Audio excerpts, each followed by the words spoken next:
इतिहास में शिवाजी महाराज को सब एक योद्धा के रूप में जानते हैं, लेकिन बहुत कम लोग जानते हैं कि उनके जीवन में एक ऐसा रिश्ता भी था जिसमें प्यार भी था, चुप्पी भी थी और कभी कभी हल्की सी दूरी भी। उस रिश्ते का नाम था सईबाई। शिवाजी महाराज हमेशा तेज थे, जल्दी फैसला लेते थे और हर वक्त युद्ध के बारे में सोचते थे, लेकिन सईबाई उनसे बिल्कुल अलग थीं। वे सोचती थीं, समझती थीं और कभी कभी चुप रहकर बहुत कुछ कह देती थीं। शादी के बाद जब शिवाजी महाराज लगातार किलों पर जाने लगे तो एक दिन सईबाई ने धीरे से पूछा, आप हर बार बिना बताए क्यों चले जाते हैं? शिवाजी महाराज थोड़ा रुक गए। उन्होंने कहा, स्वराज इंतजार नहीं करता। सईबाई ने कुछ नहीं कहा, लेकिन उस दिन उनकी आंखों में नमी थी। ये पहला मौका था जब दोनों के बीच चुप्पी आ गई। युद्ध से लौटने पर शिवाजी महाराज देखते थे कि सईबाई पहले जैसी नहीं रही। भोजन वही, सम्मान वही, लेकिन वो मुस्कान कम हो गई थी। एक रात शिवाजी महाराज ने खुद पूछा, क्या तुम नाराज हो? सईबाई ने उत्तर दिया, नाराज नहीं, डर लगता है। ये सुनकर शिवाजी महाराज कुछ देर तक चुप रहे। उन्होंने कहा,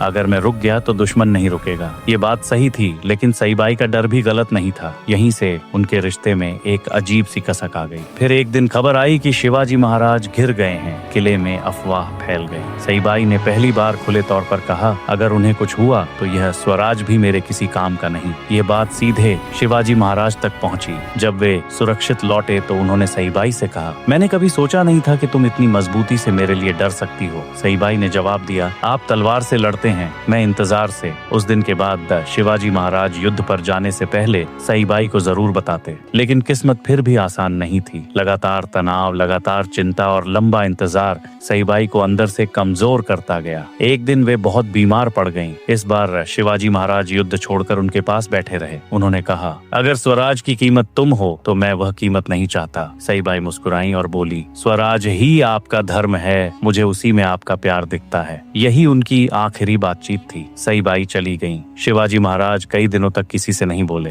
कहते हैं उसके बाद हर युद्ध में उनकी तलवार तो तेज रही, लेकिन दिल और ज्यादा गंभीर हो गया। अंत में शिवाजी महाराज ने स्वराज खड़ा किया, लेकिन इस स्वराज की नींव में सिर्फ खून और युद्ध नहीं था, उसमें एक स्त्री का इंतजार, उसका डर और उसका निस्वार्थ प्रेम भी था। अगर यह कहानी आपको रोक कर सुनने पर मजबूर कर गई हो तो समझ लीजिए आपने सिर्फ इतिहास नहीं, एक दिल की कहानी सुनी है। अगर यह कहानी आपको बीच में रुकने पर मजबूर कर गई हो तो समझ लीजिए आपने सिर्फ किसी राजा का इतिहास नहीं सुना, आपने एक ऐसे इंसान का दिल महसूस किया है जो तलवार से युद्ध जीतता था, लेकिन प्रेम में हर बार चुप रह जाता था। अगली कहानी भी इसी तरह इतिहास से निकले एक ऐसे प्रेम की होगी जो दिखाया नहीं गया, लिखा नहीं गया, लेकिन जिसने एक पूरे युग की दिशा बदल दी।